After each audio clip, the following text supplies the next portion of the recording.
Olá, sejam muito bem-vindos ao Capital Natural. Sabe aquela história de que o olho do patrão engorda o gado? Será que ela se aplica também à pastagem e à mata em volta que produz a água que o gado bebe e que nós precisamos para viver?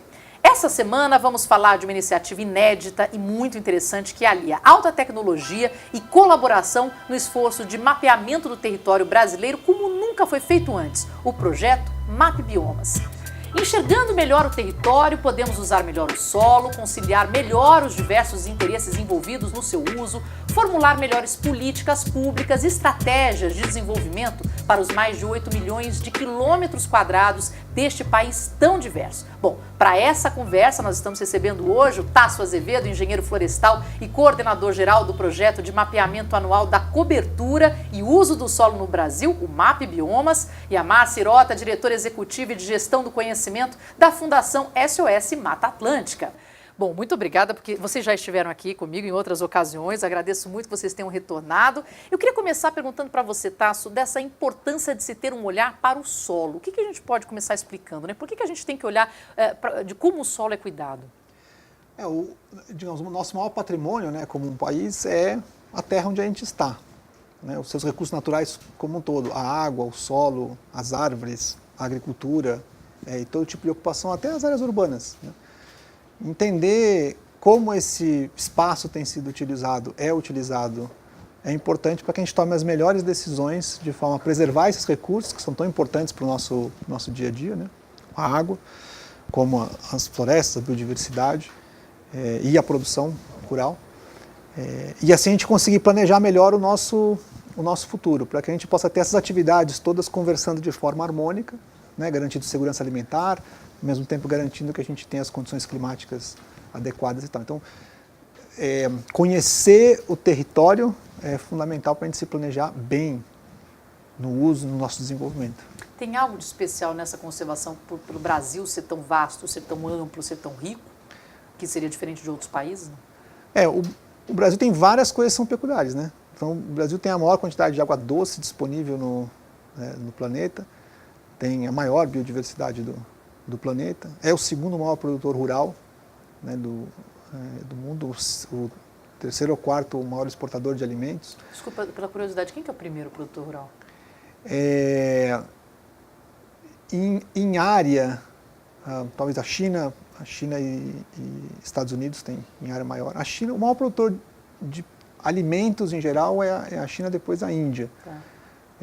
Até nisso, mas quando a gente considera tipo todos os produtos, né, porque a gente produz muitas coisas que na agricultura que não são alimentos, mas também são super importantes. Tá. E como as fibras, etc, que também são importantes. Então é um país que tem nisso uma coisa muito importante, né, do agronegócio. E então, é quase que parece uma coisa meio contraditória, mas importante, né? A gente tem muitos recursos naturais, a segunda maior cobertura florestal do mundo, né, depois da Rússia, e ao mesmo tempo uma grande produção agropecuária. Essas coisas elas podem estar competindo pelo uso do território. Então, como fazer para que isso se harmonize bem?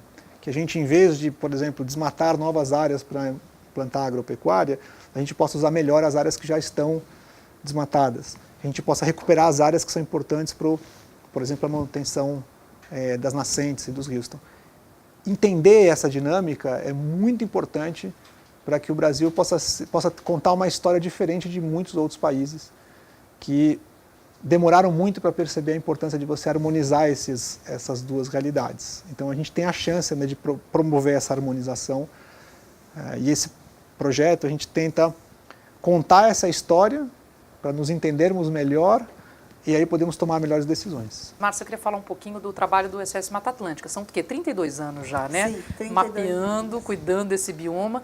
Especificamente para o bioma de Mata Atlântica, quando você olha o mapa ali, você vê o que restou, que, né, tem aquelas faixinhas menores, tem muita concentração ainda aqui no estado de São Paulo, no estado do Paraná, mas como é que o mau uso do solo vem afetando esse bioma especificamente? Bom, a história do Brasil é a história da devastação da Mata Atlântica, né? Desde a época do descobrimento que nós perdemos muitas áreas para diferentes usos. Como o Tasso comentou, o Brasil é uma potência ambiental. Se a gente olhar a paisagem, se a gente olhar, né, a riqueza que nós temos, inclusive para a exploração com base nos recursos naturais, a gente vê que a gente está muito aquém de empreender e de desenvolver com uma nova frente que seja aliada à conservação dos recursos naturais. A Mata Atlântica é patrimônio nacional, é um dos biomas mais ameaçados do planeta. Nós temos 12,4% da área original, de uma região onde 72% da população brasileira vive. Então, esses recursos que o Tasso comentou, em relação à água, clima, tudo isso está intimamente ligado também à nossa qualidade de vida, nosso bem-estar, saúde, né? Então, a gente também tem aí nós nos beneficiamos dos recursos que também a natureza oferece. E aí, no caso da Mata Atlântica, nós temos regiões que praticamente a Mata Atlântica já não existe mais, outras que estão severamente ameaçadas e num ritmo de devastação que é contemporâneo, né? A gente imaginava que a floresta tinha desaparecido nos primórdios, né, com base nos diferentes ciclos de desenvolvimento, mas a gente vê que a gente vem perdendo muita floresta ainda hoje.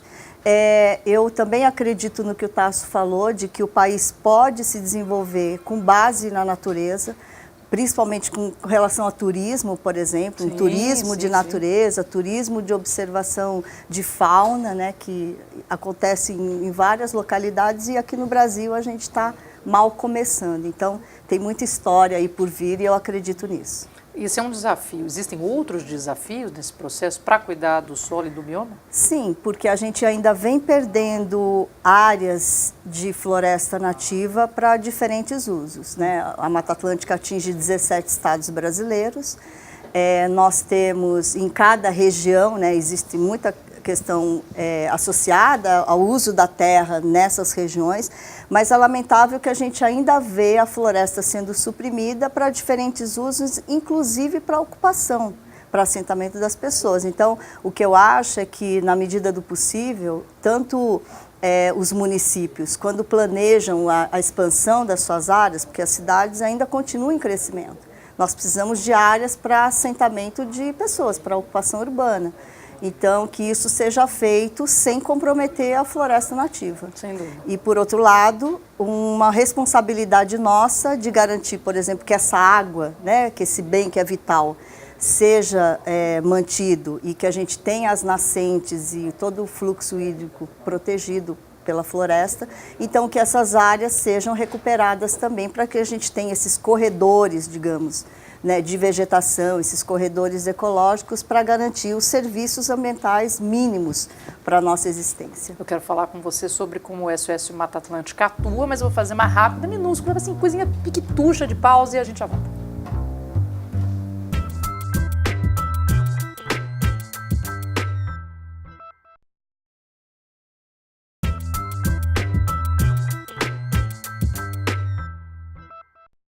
Olá, estamos de volta com Capital Natural, que fala do uso do solo e do projeto MAP Biomas. Estamos hoje com o Tasso Azevedo, coordenador-geral do MAP Biomas, e com a Márcia Hirota, diretora executiva da Fundação SOS Mata Atlântica. Eu já vou voltar com você, Márcia.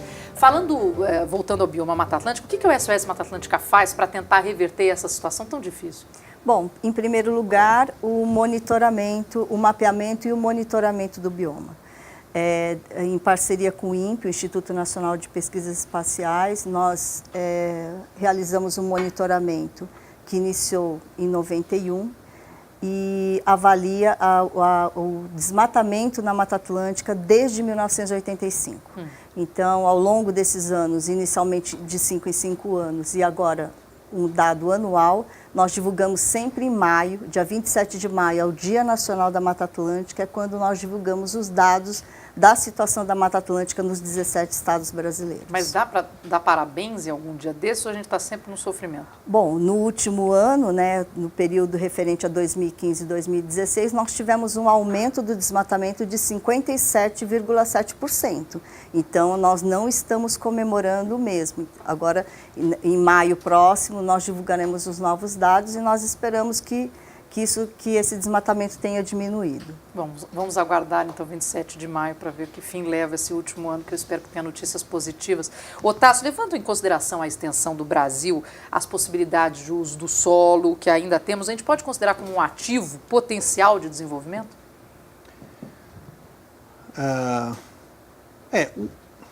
O solo como um todo, né? A gente vai dizer que sim, assim, o Brasil, se você pegar, grosso modo, o Brasil tem 850 milhões de hectares, digamos, que é o tamanho de área, né? Metade do país é floresta ainda. Ah, é? Então, principalmente na Amazônia, mas também tem nos outros biomas. E mais uns 10, 15% são outras áreas de outros tipos de vegetação nativa, que também fazem parte, digamos, da nossa biodiversidade. E a gente tem cerca de 30% e 33% do território que está ocupado por atividades agropecuárias. Se você somar toda essa área ocupada pela agricultura e a pecuária, cerca de 30% a 33% do Brasil, ela é uma das 3 maiores áreas de agropecuária no mundo.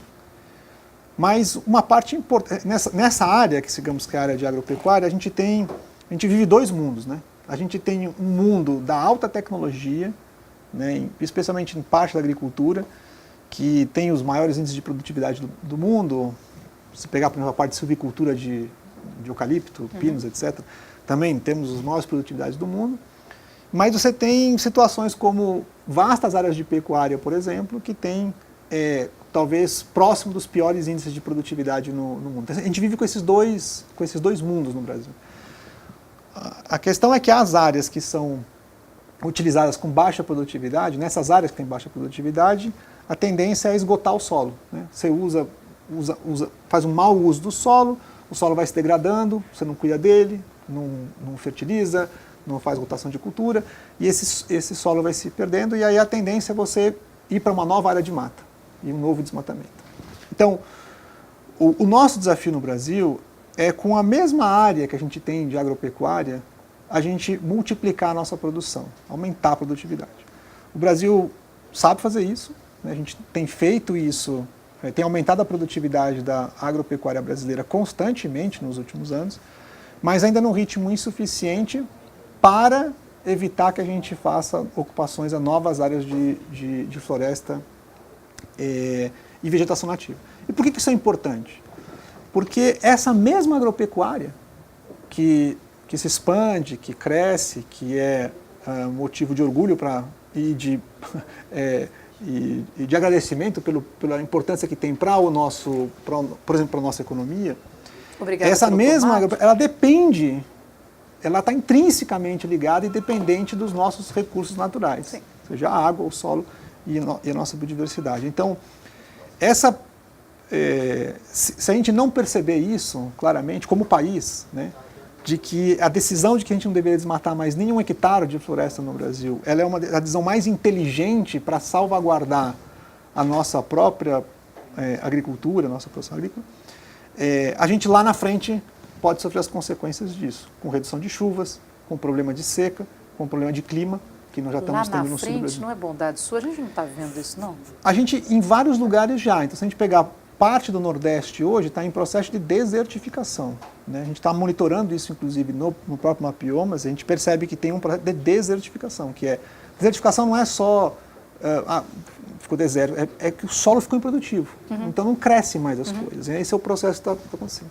A gente tem problemas sérios com secas, né, que estão secas não planejadas, ou excesso de chuva em algumas regiões, em determinadas épocas, especialmente no sul do Brasil. Aí tem a ver um pouco mais com as mudanças no clima como um todo. Mas o interessante é que as florestas e a vegetação natural, elas ajudam a amenizar os problemas climáticos. Então, a floresta, se você queima a floresta, você contribui para o problema climático. Né? Se você desmata, você contribui para o problema climático. Se você protege as florestas, você não só deixa de contribuir para o problema climático, como você se permite a se adaptar aos problemas climáticos. Onde tem floresta, o produtor sabe disso, né? Onde tem floresta, tem nascente. Né? Onde tem nascente, tem água. Onde tem água, tem produção rural. Quando essa coisa entra num ciclo, né, que é não ter floresta, não ter nascente, não tem água, diminui a produção rural. Então, eu acho que digamos, eu acho que os produtores no Brasil e o setor rural no Brasil tem que ser o maior interessado na proteção das florestas. Não é hoje, mas esse movimento precisa acontecer rápido. Não precisa ser uma coisa de ambientalista, né? Precisa ser uma coisa de consciência geral no meio rural e no meio urbano brasileiro. Vamos entrar no MAP Biomas, porque você já citou, e eu acho que é importante a gente começar a explicar o que é esse projeto, o que vocês conseguiram fazer. Eu sei que desde 2015 você vem tentando fazer esse mapeamento. Conta um pouquinho de como funciona o projeto. O projeto é um projeto multidisciplinar bem ambicioso. A proposta simples é a seguinte: a gente quer contar a história de cada pedacinho de 30 por 30 metros do Brasil, o que aconteceu nos últimos 35 anos. Por que 35 anos? Porque é desde quando existem imagens de satélite disponíveis para a gente utilizar. Então, basicamente, a gente pega essas imagens de satélite que a gente tem, que foram catalogadas durante anos, né, pelo Serviço Geológico Americano, e hoje são disponibilizadas para qualquer um utilizar gratuitamente. E a gente pega cada pixel dessa imagem, literalmente, que tem 30 por 30 metros, então no Brasil deve ter uns 8, 9 bilhões de pixels, e cada um deles a gente tenta contar a história. Então a gente está usando uma série de instrumentos de aprendizado de máquina, inteligência artificial, muito de entendimento sobre o que a gente chama sensoriamento remoto, né, que é você entender as coisas a uma certa distância, e gerar mapas, um mapa para cada ano. Então, cada ano a gente está gerando um mapa que explica, num pixel de 30 por 30 metros, o que acontece no território naquele ano. O que é agricultura, o que é pecuária, o que é pastagem, o que é área urbana, para cada um desses pixels. E aí, com isso, você forma mapas para cada um desses anos. A gente já completou uma série de 2000 até 2016, e a gente está trabalhando agora para finalizar uma série que vai vir desde 85 até 2017, dizendo o que é cada um dos pixels do Brasil. Cada cantinho do Brasil, o que ele é hoje, o que ele foi ontem, o que ele foi anteontem. E com isso a gente consegue contar as histórias do que acontece no território. Mas para que serve isso, né? Isso, até dizendo que é uma iniciativa multidisciplinar. A SOS Planta Atlântica, por exemplo, está responsável pelo mapeamento da Mata Atlântica. Como é que o SOS está junto? Então a gente tem universidades, tem empresas de tecnologia, startups de tecnologia, tem uma parceria com a Google muito importante, que dá toda a infraestrutura para a gente trabalhar. Tem também várias ONGs que estão envolvidas no projeto. E o que a gente gera é um produto básico para várias outras organizações trabalharem. Então, por exemplo, são umas aplicações interessantes. Primeira coisa que a gente pode fazer: qual é a taxa de desmatamento do Brasil? A gente sabe a taxa de desmatamento da Mata Atlântica, a gente sabe uma taxa de desmatamento da Amazônia, agora, recentemente, a gente sabe uma taxa do Cerrado. Mas se você perguntar quanto é que o Brasil perdeu de cobertura florestal no ano passado, ou nos últimos 5 anos, nos últimos 10 anos, a gente é incapaz de dizer, porque a gente não tem um monitoramento do conjunto do país. Ou, por exemplo, qual é a taxa de regeneração? Quanto que o Brasil está recuperando daquilo que ele desmata, por exemplo? Então, um número interessante é o seguinte: o Brasil, em média, a cada 10 hectares que desmata, tem 3 em recuperação. Então, ou seja, a gente está perdendo cobertura florestal, porque a gente desmata mais do que recupera. Mas a gente não sabia que a gente tinha 3 hectares em recuperação. Quer dizer que tem muita coisa mesmo que está em recuperação. Agora tem coisas super interessantes. Por exemplo, a Fiocruz, no Rio, agora que estamos com a coisa da febre amarela, está fazendo um estudo bem interessante. Ele pegou os dados que a gente produziu, como a gente consegue contar a história do uso da terra, o que mudou, o que era a floresta que virou agricultura, da agricultura que virou área urbana, e ele está tentando correlacionar a dispersão do mosquito, né, do vetor da transmissão da febre amarela, da Aegypti, para como que ele se dispersa e como isso pode ser relacionado com a forma como a gente está mudando o uso da terra. Será que quando você tem muito o que aconteceu em Mariana, a falta de alimentação, e aí os satélites teriam... Será que onde teve desmatamento, por exemplo, tem mais presença do mosquito? Sim. O que são as coisas que a gente pode aprender com isso? Ou será que por estar perdendo as áreas de floresta ao lado dos cinturões urbanos, a gente está perdendo os indicadores, que são os macacos? E sem os indicadores a gente não consegue... Então, tem desde coisas como isso, até coisas muito específicas, né? O pessoal da SOS Pantanal, outro parceiro nosso, está estudando como que as onças estão sendo contaminadas por mercúrio, porque as onças começaram a aparecer contaminadas por mercúrio. Então, eles acompanham para onde as onças vão com colar, e aí eles colocam isso em cima do mapa que a gente produziu E aí eles estão identificando que as onças estão visitando áreas que recentemente têm tido atividade de garimpo. Então, você vê o impacto do garimpo na onça, que é o topo da cadeia alimentar na região do Pantanal. Então, a Márcia queria fazer uma... Não, é para dizer que todo mundo pergunta, né? Não, mas como é que vocês estão envolvidos e tal? Porque o Map Biomas é um trabalho mais complementar ao que a gente vem fazendo. Porque nós monitoramos, né, mapeamos e monitoramos somente a cobertura florestal nativa, a vegetação em estágio inicial, inclusive, e as áreas naturais, mas o Map Biomas é um arranjo institucional e um trabalho muito mais grandioso. E isso tem sido muito importante porque não só a ciência, né, como o Tasso colocou, de estar subsidiando a pesquisa, né, as atividades, mas também, eu acho que, sobretudo, a política pública, a gestão, né, para que o ideal seria que não só os cientistas, mas também os governantes, tanto dos estados quanto dos municípios, também se apropriassem desse levantamento, desse material, para que eles possam também fazer o planejamento dos seus territórios. Então, eu imagino que no futuro, né, além dos cientistas, os nossos governantes e futuros agora, né, nós estamos no ano eleitoral, eles possam se apropriar disso para, de fato, fazer o seu planejamento e a sua evolução. Eu quero entender depois as leituras que a gente vai poder fazer com esse Map Biomas, mas vai ser uma rápida pausa e a gente já retorna para saber tudo isso.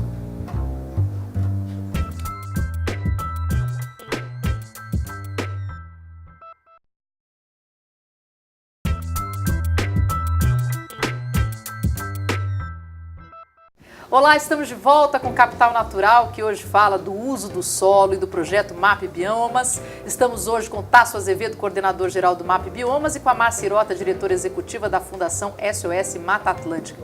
Tasso, você estava falando do Map Biomas, eu fiquei vendo, né, no site, entendendo cada cor, cada pedaço. E dá para contar já alguma história do que acontece, o que avançou? Porque uma coisa é ver que avançou a pecuária, a outra que retraiu o plantio, a agricultura, e aí depois tem mata, mas porque um reduziu, imediatamente o outro atacou. Como é que faz essa leitura? Então, acho que é uma coisa interessante, porque é uma plataforma aberta, né, para qualquer um utilizar. Ela foi desenhada para... A pessoa entra na internet, abre o mapa e começa a pesquisar. Você entra, abre e você tem basicamente duas coisas para fazer na plataforma. Na primeira, você enxerga os mapas de cobertura e uso da terra. É um mapa, você pode ver cada ano, você pode escolher o ano e ver o mapa, como é o Brasil, uma foto do Brasil naqueles anos. A gente criou uma outra ferramenta nessa plataforma em que você pode comparar dois momentos na história. Então, literalmente, a gente pega um mapa, põe em cima o outro mapa e vê tudo que mudou. E essas coisas que mudaram, a gente dá nomes a elas. O que foi que saiu de floresta para agricultura? O que foi de floresta para pecuária? O que foi de pecuária para floresta? De área urbana para área recuperada e assim por diante. E você pode ver isso graficamente e pode ver no mapa também. Mas, e aí eu te pergunto a importância dessa parte colaborativa, né? Dos dados daqui vão para lá, os dados dali vão para cá, e também de uma participação de conhecimento, né, de informação para a população, porque a gente mais munido consegue também atuar pressionando, participando. Tanto na produção, na geração dessas informações, quanto se apropriar dessa tecnologia, né? Porque quando a SOS Mata Atlântica e o INPE começaram o levantamento, no final da década de 80, imagina, não existia todos esses dados, não existia internet, né? Não existia um sistema, vários sistemas de informação geográfica. Então, ao longo dos anos, a gente vem, né, atualizando, aprimorando o nosso trabalho para que a gente tenha o mais preciso possível, com a maior qualidade possível, mas a gente só pôde fazer isso porque os profissionais, os especialistas de diferentes áreas também contribuíram para isso. Então, o que eu acho é que todo o trabalho que a gente tem, que envolve tecnologia, que envolve um mapeamento, esse monitoramento que é tão grandioso, né, que o Tasso coordena, envolve profissionais de diferentes áreas e é isso que a gente conseguiu fazer, né? Então, eu acho que fazer essa análise dessa evolução, saber o que aconteceu, quais história do país, a história de desenvolvimento do país, para que a gente também não continue errando, né? Eu acho que a gente ainda perde áreas, trechos que são vitais, inclusive para o desenvolvimento. Então, eu espero que esses dados subsidiem cada vez mais e que a gente possa aí contar com especialistas de vários setores para fazer um trabalho como esse, né? Porque ele precisa dessa evolução, porque ele é algo que também vai nos dizer, digamos assim, o que vai ser o futuro, né? O que vai ser do nosso país para as futuras gerações. Então, ter essa história, saber como a gente pode evoluir, né? E aí também fazendo com que os tomadores de decisão também possam seguir aquilo que realmente o retrato que nós temos possa subsidiar essa tomada de decisão, para que a gente saiba desenvolver, para que a gente saiba empreender da melhor forma possível. Só para encerrar, Márcia, você fica otimista com essa possibilidade aí de parceria para um desenvolvimento mais sustentável? Sem dúvida, só por meio de alianças, de parcerias, é que nós vamos construir algo. Ninguém faz nada sozinho e a gente só vai construir algo se realmente a gente tiver bom diálogo, se a gente tiver boas parcerias e, claro, rodeado de gente do bem, né?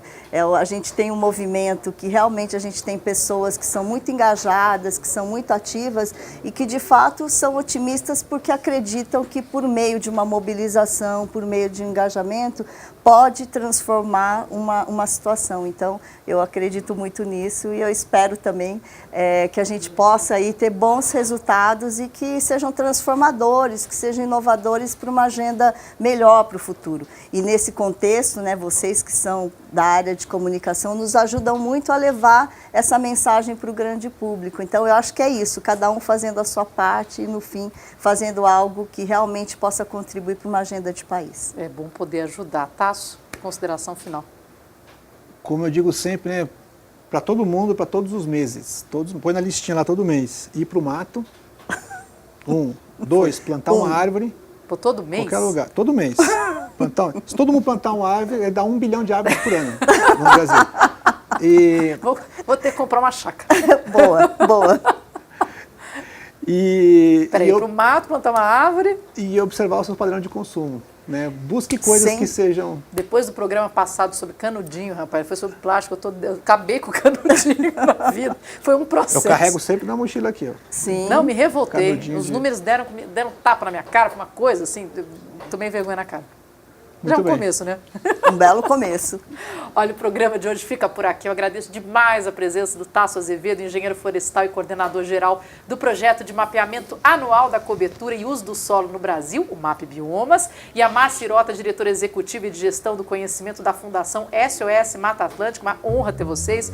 Eu peço que você continue conosco. Acesse a nossa página no Facebook, reveja os nossos vídeos no YouTube e no portal bandnewstv.com.br. Eu sou Marina Machado e até a próxima semana.